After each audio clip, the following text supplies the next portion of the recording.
In this video, we are going to create a box pleat brush in Adobe Illustrator.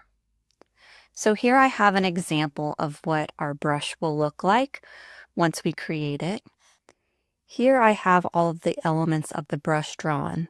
First, we're going to draw a rectangle. Then we'll duplicate that rectangle, and we'll duplicate it again, lengthen it, and draw these triangles. Then I will show you how to create the boundary that enables us to create a continuous pattern brush. All right, let's get started. I want to let you know that I am in the Essentials Classic workspace, so be sure to go to Window, Workspace, and Essentials Classic to follow along. So we are going to start by drawing the rectangle. So I'm going to go to the rectangle tool in my toolbar. Next, I'm going to click once onto my artboard and release so that I can get this rectangle dialog box. I'm going to input the dimensions that you see right here.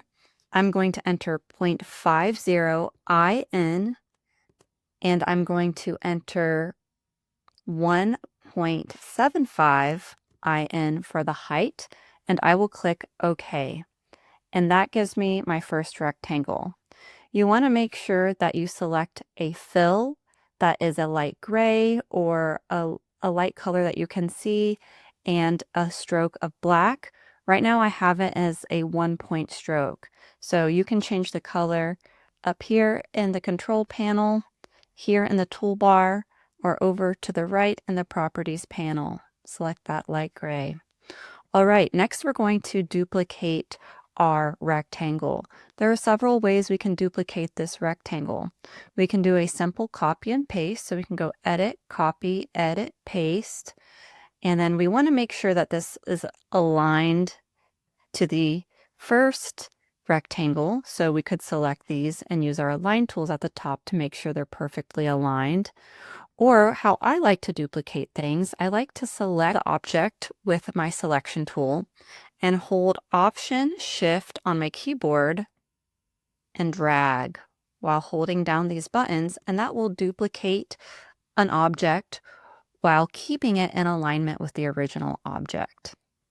All right, I'm going to duplicate this rectangle one more time for the center rectangle. Now the center rectangle, it's in the back and it's also a little bit longer than the first and third. So I'm going to stretch this down just a little bit and I'm going to send it to the back. There are several ways to send it to the back, but you can go to Object, Arrange, and Send to Back. All right, so now it's behind the first and third rectangles. However, we need to make sure these three rectangles are distributed evenly.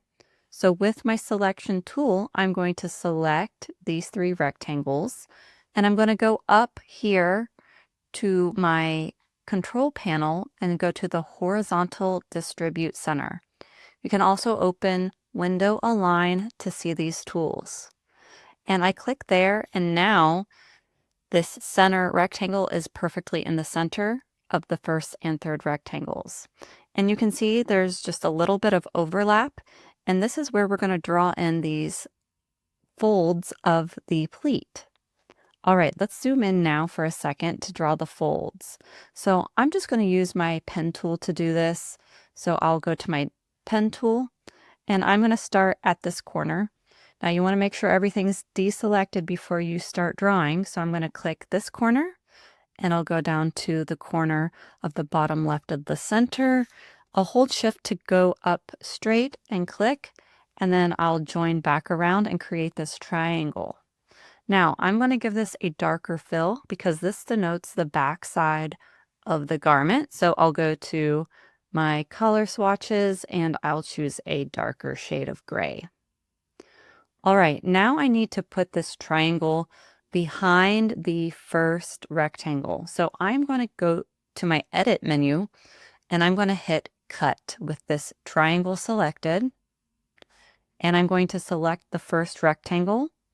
And I'm going to go back up to my edit menu and I'm going to click paste in back. So this will paste it behind the selected item.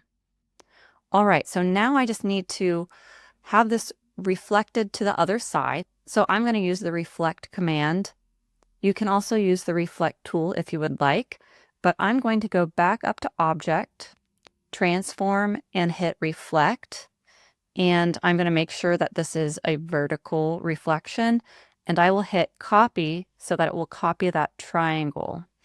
And with my selection tool, I'm going to hold down Shift and just scooch that over so that it aligns over here with the third rectangle and the center rectangle.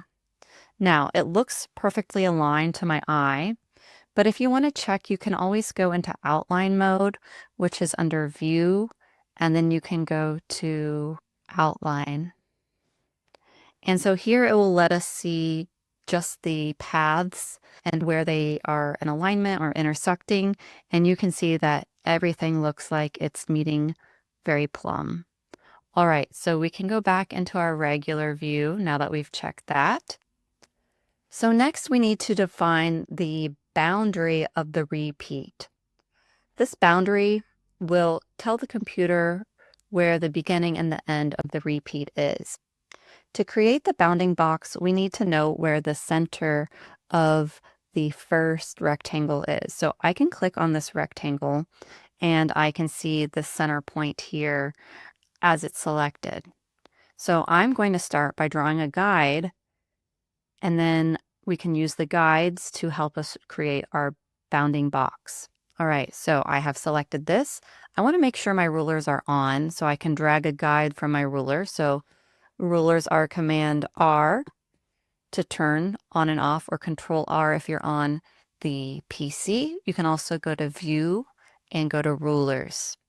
All right, so I see my rulers, and now I can drag. I click on my ruler and I hold down my mouse and I'm dragging out the ruler, and I want to make sure that it snaps to the center point of the first rectangle, and then I let go.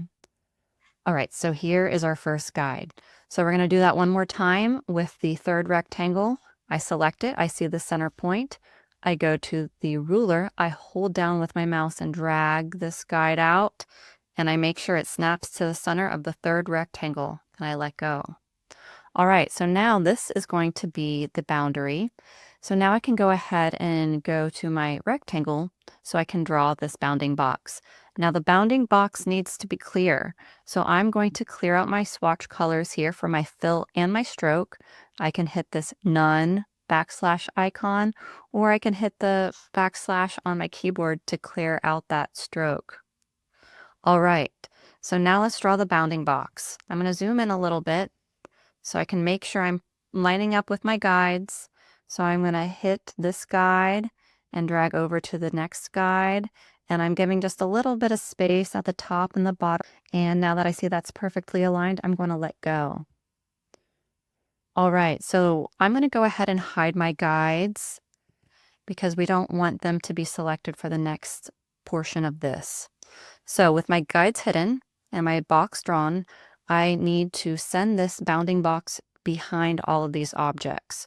This is really important. The clear boundary must be behind all of the objects in order for us to use it to define the pattern brush repeat. All right, so I go to my selection tool, and I'm going to go to Object, Arrange, and Send to Back with this clear boundary selected. I can check it in my Layers panel just to make sure, and I see that there is a rectangle down there. I have my clear rectangle, I have all of the elements, and now it's time to create our pattern brush. Let's go to our Brushes panel. It looks like a little can of paint brushes in Illustrator. And I'm going to go ahead and with my selection tool, I'm going to select these 3 rectangles, 2 triangles, and then the clear bounding box. And I can either drag it into the brush panel, or with it all selected, I can hit this plus sign that says New Brush, and this dialog box will pop up. Now, this is a pattern brush, so we want to make sure we hit Pattern Brush, and then we'll hit OK. And now this dialog box pops up. The next thing we need to do is we need to define what the corners will look like. So in this drop-down menu for the top left corner, I'm going to go ahead and click Auto Center. That looks the best, in my opinion, for this brush. And then I'll go for the bottom right, and this inner corner, I'll also select Auto Centered. All right, I don't want any spacing or any stretching. I'm just going to click OK now. And now this pattern brush number 2 here shows up in my brushes panel. So now is the moment of truth. We want to test out to make sure that this brush actually works. So I'm going to go ahead and grab my pen tool. I'll draw a line and hit return to release that line. And now I can go ahead and click on this new brush to apply it. Now I drew this brush kind of big. You might want to draw your pleats a little smaller so that they fit along with your croquis and the size of your clothing a little bit better. But I'm just demonstrating how to do this for the purpose of this tutorial. So how can we apply this brush to create a garment? All right, so I'm going to go ahead and copy our brush. So I'm going to click on this line and I'll hit copy and paste it into this new document that has a template of my croquis. So I'm going to go ahead and paste this, and that puts the brush inside the brushes library right here. And so I can either keep it to the side or I can just delete it. It's now a part of this document. I want to draw a skirt with box pleats for this garment. To start, I'm going to grab my pen tool and I'm just going to draw a basic curved line that goes along her waist here. And I'm going to let go, hit return, and I am going to select the pattern brush. Now, as you can see, I drew this pattern brush pretty large, and so I'm going to have to make it smaller by adjusting the stroke weight. So this pattern brush is just applied as a stroke to a line, and so I can go over here to my properties panel and I can decrease the size of the stroke weight. I'm going to do 0.5 because I think that looks about right. And I can also make any adjustments. I can lengthen this a little bit and make any adjustments to the curve so that maybe it flares out a little bit more. I think that looks cute. All right, so here I have, we'll say the first layer of the skirt. I can widen it just a little bit so it goes around her hips. And then I can make adjustments after we expand these layers. So here we have one tier of the skirt. I'm going to copy this down to create another tier. And then I'll copy it down again to create a third tier.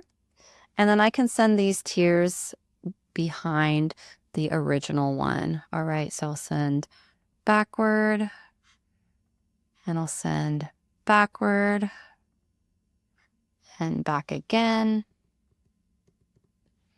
All right, now that I have these layers in the correct order, I can go ahead and make some adjustments to this by expanding each stroke. So I'll select all 3 of these tiers and I'm going to expand this brush so that each object that's inside the brush will become its own object inside Illustrator. This will make it editable for me to manipulate the points, to customize my drawing a little bit more, and it will also allow me to color this in. So to expand a brush, you'll go to Object, Expand Appearance. Now you can see each object is its own shape now in Adobe Illustrator. All right, so let's finish the skirt. I'm going to zoom in, and with my white arrow, I'll select this point here on the left, and I will go ahead and bring this in, and I'll bring it in. I'm using my arrow keys. It doesn't have to be perfect because I'm going to go ahead and draw a waistband on top of this. So with my rectangle tool, I'll draw a rectangle, and with my Convert Anchor Point tool, I'll pull this down, and I'll pull this down to create a waistband. And I'll just spend, I'll spend a second just making sure this aligns with my drawing. And I could spend a little bit of time bringing this in and maybe drawing a little bit of the back inside of the waistband. But if I zoom out real quick, I've gone ahead and drawn a garment really quickly just by using pattern brushes. Whereas if I were to draw all of these box pleats by hand, that would take a lot longer. So I hope you find this video helpful, and I'd love to see what you create with it.